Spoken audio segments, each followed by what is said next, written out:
Welcome back to the Deep Dive. Today, we're really getting into something intense. We're not just looking at philosophy. We're wrestling with a text designed to basically tear down every assumption we might have about morality, truth, even our own minds. Yeah, this is definitely not a casual read. It's aiming right at the foundations of, well, pretty much 2,000 years of Western thinking. It's trying to flip everything on its head. So our mission today is to really unpack that, to understand this pretty terrifying idea. What if truth isn't the ultimate goal? What if our morals are built on, fear rather than something divine? Exactly. It's about understanding that inversion. Okay, let's dive right in. Section 9, the radical questioning of truth and dogma. The text doesn't just say past philosophers were wrong, it says they were immature. That's the gist of it, yeah. It kicks off with this suspicion that all this dogmatizing in philosophy, this insistence on finding the absolute universal truth is actually just, and this is a quote, noble pluralism and tyrannism. Pluralism. Yeah. Like childishness and tyrannism. What's that getting at? A tyro is a beginner, a novice. So it's calling these huge philosophical systems noble beginner's work. Sophisticated, maybe, but fundamentally an early stage, not the final word. So, impressive buildings, but maybe shaky foundations. Precisely. The text argues these grand systems often rest on some surprisingly, crude mistakes. They look mature, but dig down and you find issues. And it points out three main types of errors, almost dismissively. Oh, it's definitely dismissive, intentionally so. First error, relying on popular superstition of immemorial time. The big one cited is the soul superstition. The idea that we have this distinct, maybe eternal I or soul. Exactly. Philosophers just took that on board without really questioning it like it was a given, but the text says, hold on, that's just a historical belief, not proven fact. Okay, what's the second error? This one sounds almost like a technicality, a deception on the part of grammar.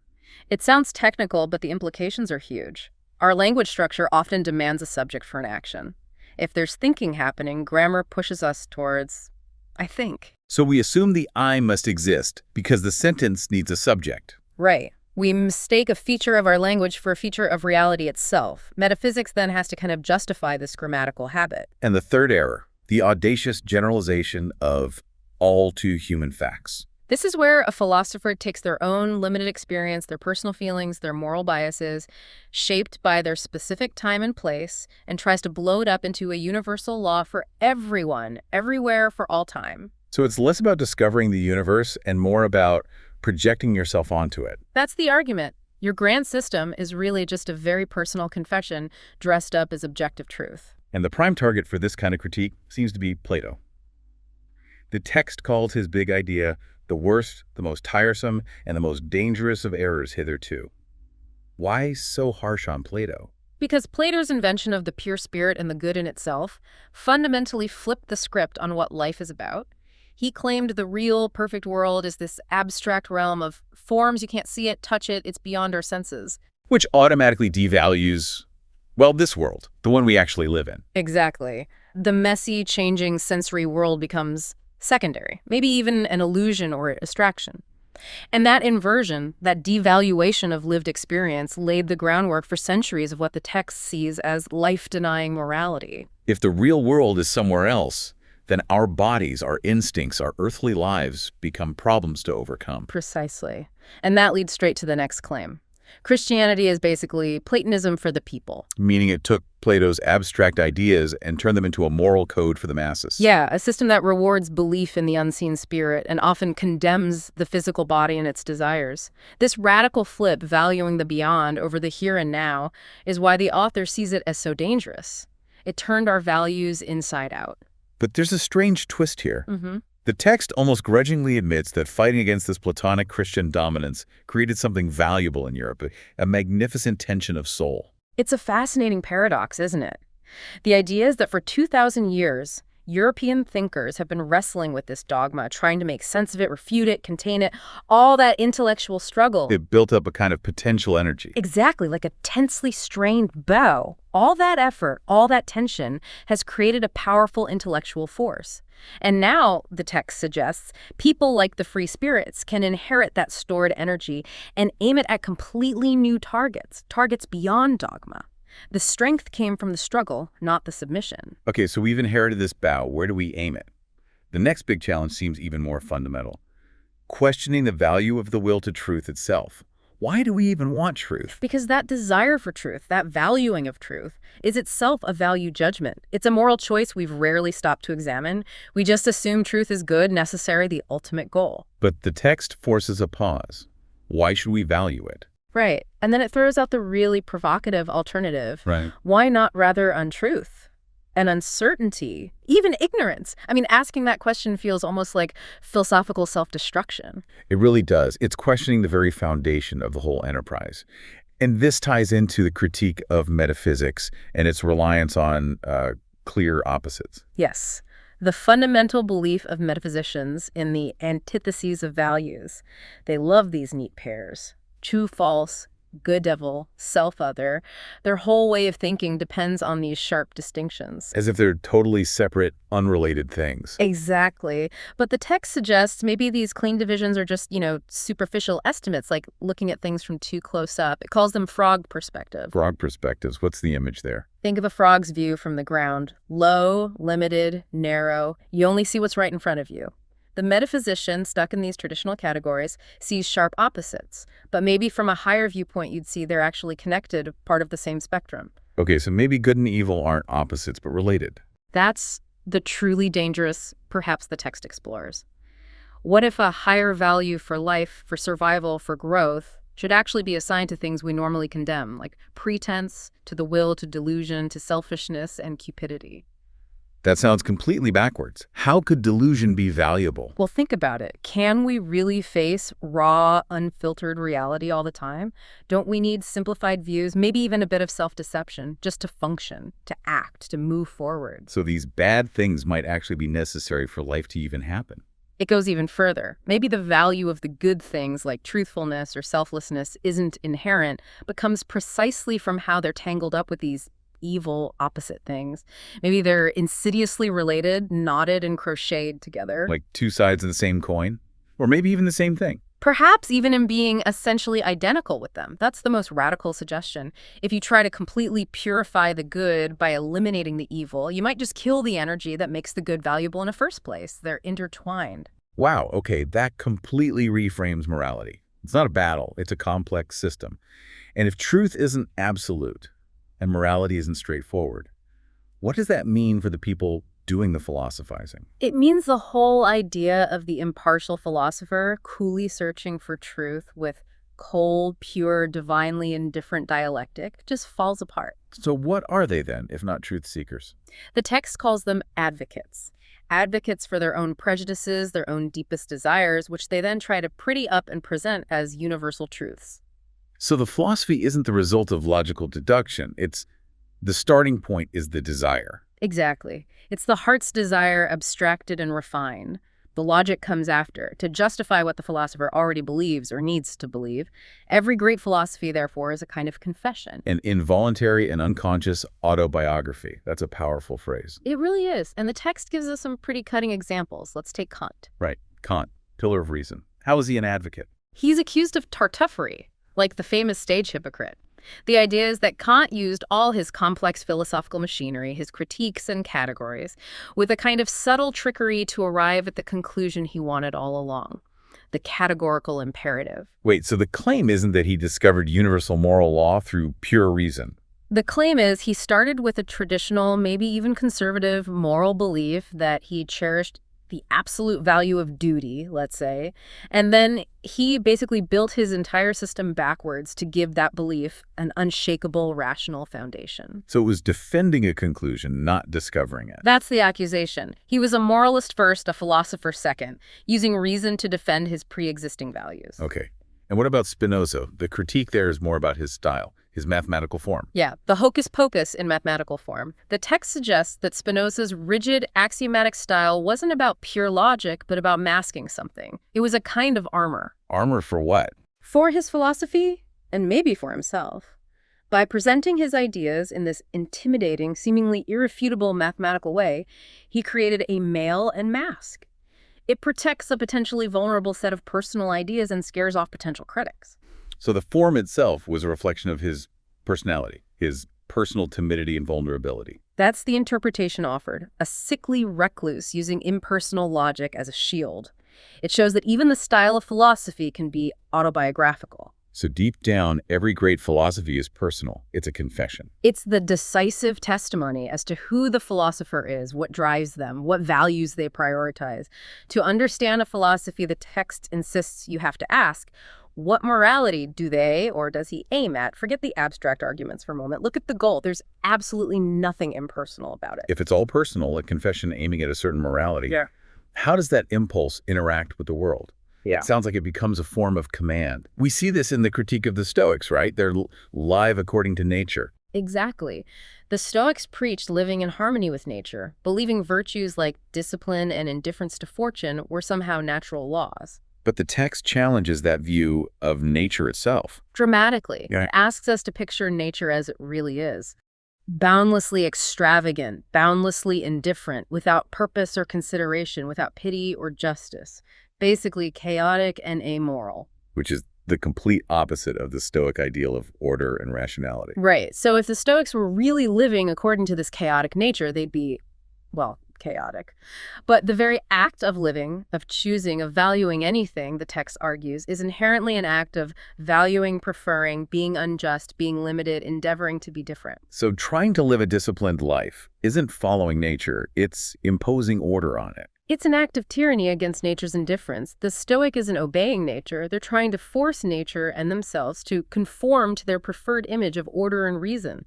They impose their internal structure onto the world. They see nature falsely, stoically, and then try to make reality fit that false image. Yes. And this reveals the deeper insight. Philosophy itself, this act of creating systems and imposing values, is fundamentally a tyrannical impulse. It's the most spiritual will to power. The drive isn't just to understand the world, but to shape it, to make it conform to the philosopher's vision. Precisely. The philosopher aims at the creation of the world in their own image. They want to be the causa prima, the first cause, dictating the rules, the values, the meaning. The system is an expression of the will to mastery playing out on an intellectual stage. And this tyrannical impulse, this will to create the world, starts by attacking our basic understanding of ourselves.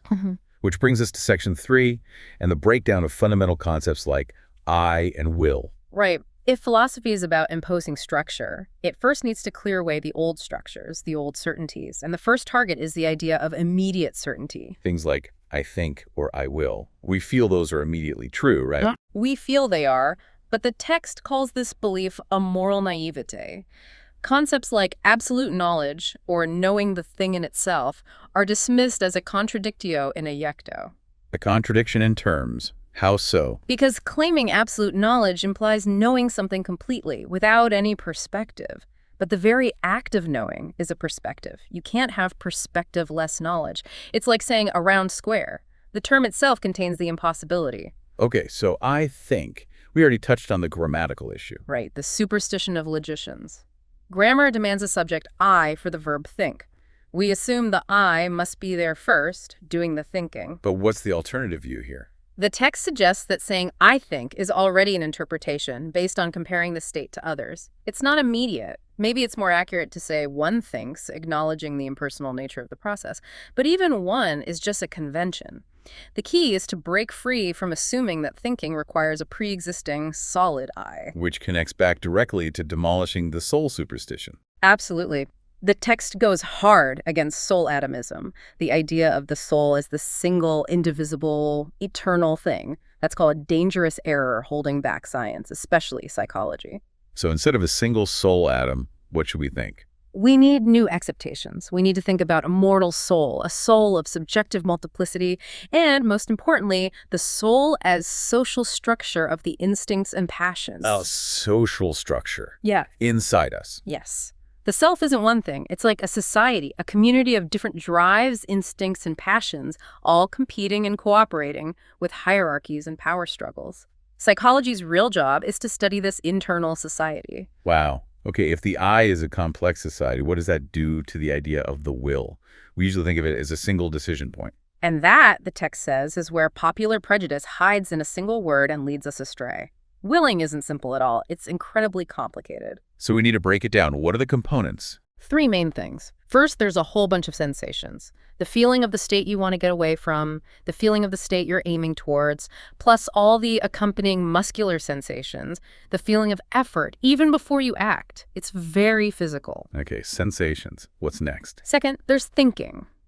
There's always a ruling thought, an idea or a goal that's directing the will. You can't just will in a vacuum. You will something. Right. And the third component, this sounds like the crucial one. It is. It's the emotion of command. This is the core feeling of willing. It's a feeling of superiority, of power over something that has to obey. I am free, the feeling says. He must obey. The he being your body, your instincts, whatever needs to be directed. So willing is inherently about exercising power internally. Yes, it involves tension, overcoming resistance, the pleasure of commanding. Then what about freedom of will? That feeling we have that we're freely choosing. According to this view, that feeling is the complex pleasure the commander feels when the command is successfully carried out. The I that commands identifies with the successful execution by the underwills, or the body. Ah, so because the command worked, we feel like the willing itself was enough. We forget the struggle, the obedience part. Exactly. We gloss over the internal complexity, the whole master-servant dynamic within us. The feeling of freedom is really the feeling of successful internal mastery, which gives us that pleasant sensation of power increase. It's the feeling of being a successful ruler of your own internal kingdom. A social structure composed of many souls, as the text puts it.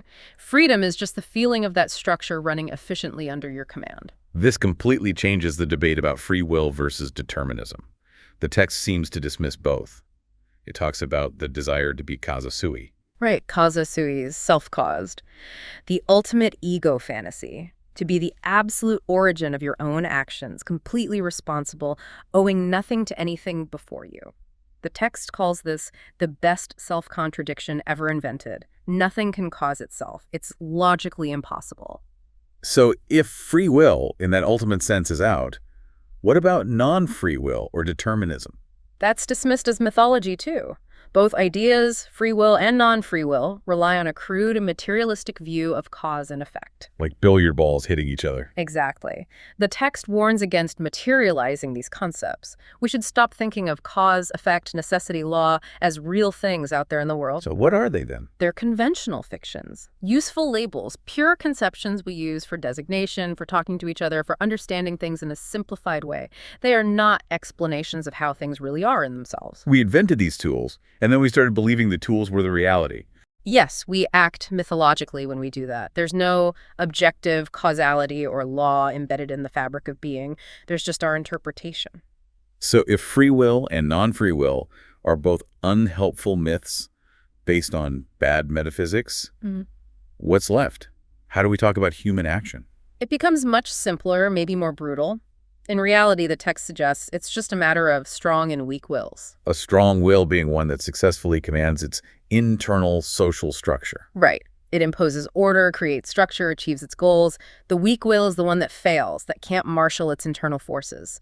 And that weakness often manifests as a desire to escape responsibility, maybe through fatalism or blaming circumstances or even dissolving into the collective, into socialistic sympathy. Okay, this psychological picture, the self, as a hierarchy of drives governed by a will that's either strong or weak, sets the stage for the really explosive part, the inversion of morality. Absolutely. Psychology isn't just observing the mind. It becomes the foundation for understanding values.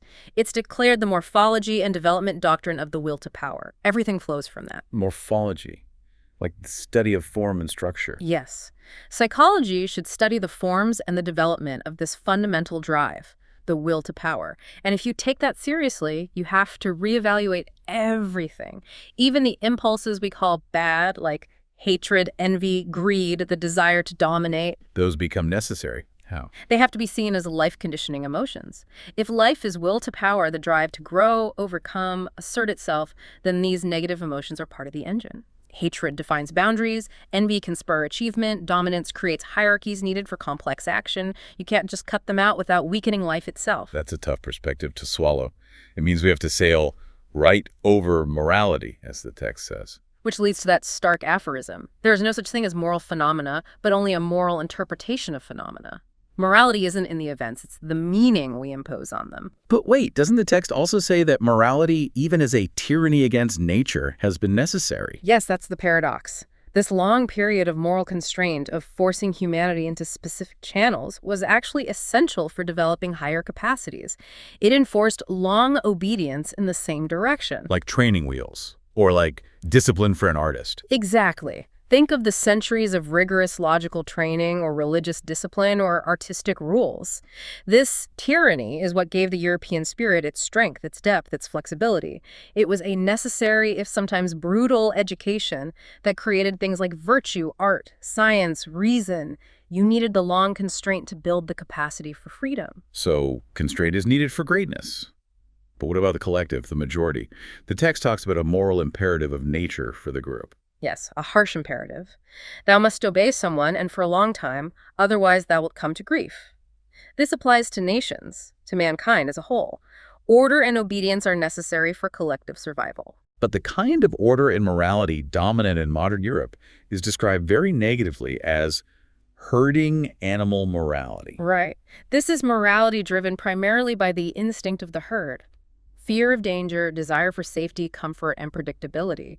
Its main goal is to eliminate suffering and threat. And this connects to the democratic movement, the push for equality. The text sees things like the demand for equality before the law as stemming from this herd instinct. If everyone is equal, no one stands out, no one is threatening. It's about leveling down to the safest common denominator. And religions like Christianity and Buddhism get pulled into this critique. Because they are seen as religions for sufferers, they prioritize pity, humility, preserving the weak, the defective, diseased, degenerating, infirm. By doing so, the argument goes, they actively work against the elevation of the human type, contributing to the deterioration of the European race. How do they achieve this inversion? By flipping the values, making unworldliness, unsensuousness, humility, and pity the signs of the higher man. They systematically praised what the strong, healthy type might naturally disdain, thereby preserving that which should have perished, and creating a dwarfed, almost ludicrous species, the gregarious animal, the member of the herd. So compassion itself becomes suspect, seen as a force holding humanity back. In this specific context of herd morality preserving weakness, yes. It leads directly to the famous distinction between the two basic types of morality, master morality and slave morality. Let's unpack master morality first. Okay, where does that come from? It originates with the ruling types, the nobles, the strong, the healthy, the confident ones. They are value creators. They look at themselves, see qualities they admire, pride, strength, health, truthfulness, and say, this is good. So good is defined by self-affirmation. Yes, it flows from a feeling of power, plenitude. Good is what resembles them. Bad is what is unlike them, what is common or weak. And crucially, their moral rules apply mainly to their peers, their equals. Towards those below them, they might act in ways that seem ruthless, but it's considered beyond good and evil from their perspective. Okay, contrast sharply with slave morality. Where does that arise? It arises from the perspective of the oppressed, the suffering, the weak, the dependent. They look upwards at the powerful masters with resentment, fear, and suspicion. So their good isn't based on self-affirmation. No, it's based on what alleviates their condition, what makes their difficult lives easier. So good becomes everything that's useful to the herd. Sympathy, patience, humility, kindness, helpfulness, qualities that tame the powerful and make life safer for the weak. And evil then becomes? Evil becomes precisely the master type. The powerful, the independent, the dangerous, the unpredictable, the person who inspires fear. Slave morality is fundamentally a morality of utility and reaction against power. It's cleverness born of impotence. And the text argues that modern European morality is overwhelmingly dominated by this slave morality outlook. Yes, the values of pity, equality, safety, and utility have become paramount, shaping our politics, our social norms, everything. So the path forward for the free spirit is to somehow get beyond this dominant herd morality. Which brings us to Section V, creating new values. This starts with embracing appearance. It does. It means fully accepting that there could have been no life at all except upon the basis of perspective, estimates, and semblances. Our entire experience is perspective. The idea that our world is somehow false or erroneous compared to some true world, That's actually the most certain thing we know about it. So forget the old true-false dichotomy. It's too crude. We should think more like painters in terms of degrees of seemingness, different perspectives, different values or values that create the picture of reality we live in. And this means the will to truth wasn't the most fundamental drive, after all. Exactly. Beneath the will to truth lies something more powerful, something life needs more. The will to ignorance, to the uncertain, to the untrue. The will to ignorance. It sounds crazy. But think about it as the will to simplify, the will to create a stable, workable fiction, a perspective that allows us to act and live, rather than being paralyzed by the overwhelming complexity and potential meaninglessness of raw reality. Life needs boundaries, forms, even illusions to flourish. The deepest knowledge loves life, and life loves perspective, even error. Okay, so if life requires perspective and simplification, the role of the philosopher changes dramatically. They're not just observers anymore. What's the mission of the new philosopher? It's huge. It's the transvaluation and inversion of all those old, supposedly eternal values. They have to be willing to undertake vast, hazardous enterprises to challenge the way things have always been, to challenge the rule of folly and chance called history. This sounds less like scholarship and more like command. Absolutely. The text draws a sharp line between philosophical workers, people like Kant and Hegel are mentioned, and the real philosophers. What's the difference? What do the workers do? The workers are like curators. They take existing systems of value, analyze them, fix and formalize them, make them neat and tidy. They work within the established framework. They organize the past. But the real philosophers? They are commanders and lawgivers. They don't just analyze, they create. They say, thus shall it be. They set the direction, the whither and the why of mankind. For them, history and past values are just raw materials, tools, maybe even obstacles to be overcome in shaping the future. So their will to truth is really? It is will to power. Their act of knowing is an act of creating value, imposing form, commanding reality. And this kind of philosopher, this commander, has to stand against the times. Yeah, necessarily. The ideal of greatness here involves comprehensiveness and multifariousness, being able to hold conflicting views, being complex, but also immense strength of will. This person must be willing to be most solitary, the most concealed, the most divergent, the man beyond good and evil. They have to be the uncomfortable conscience of their era. To embody this ideal, the text uses a mythological figure, Dionysus, the genius of the heart. Why Dionysus? Because Dionysus represents complexity, paradox, masks, the embrace of all instincts, both creative and destructive. He's the tempter god, the one who isn't afraid to explore the darkest corners of the soul, the netherworld, without judgment. He embodies life affirmation in its totality. And his goal for humanity is challenging. To make man stronger, more evil, and more profound. We need to clarify more evil here. Yes, crucially. Evil here means beyond herd morality. It means embracing the complexity, the danger, the life-conditioning emotions that the safe, comfortable herd condemns. It means becoming deeper, fuller, less predictable, potentially dangerous to the status quo, not necessarily malicious in the conventional sense. It's about integrating the darkness, not just pretending it isn't there. And this leads to the final definition of the highest type, the noble soul. If the self is a structure you command, then the pinnacle is complete self-mastery and self-determination. The absolute core characteristic is the noble soul has reverence for itself. It doesn't need external approval. It sets its own value. It's its own law. Okay, so we've traced this arc. Questioning truth, seeing philosophy as will to power, deconstructing the self, critiquing herd morality, all leading to this idea of the free spirit creating new values, revering itself. The ultimate goal seems to be the surmounting of morality as we know it. That's the long-term, incredibly difficult project envisioned. It requires looking at life without flinching, accepting the conflict, the power dynamics, even the suffering as necessary parts of the whole. It really asks, what could humanity become if we stopped being merely reactive creatures shaped by fear and started becoming creators? And that final point about suffering really resonates with the critique of herd morality. The modern drive is so strongly towards eliminating suffering at all costs. Yes, we tend to see suffering purely as an obstacle, an evil to be eradicated. Comfort and well-being seem like the obvious goals. But this philosophy throws a wrench in that. What if that discipline of suffering, of great suffering, isn't just an unfortunate byproduct, but the very thing that has produced all the elevations of humanity hitherto? So, by aiming solely for comfort, for the elimination of all tension and pain, the Sabbath of Sabbaths, are we potentially creating an end that makes humanity well, ludicrous and contemptible? Are we removing the conditions necessary for greatness? That's the profound, uncomfortable question it leaves us with. Are we accidentally breeding weakness by prioritizing ease? Are we preventing the very struggles that forge strength, creativity, and self-reverence?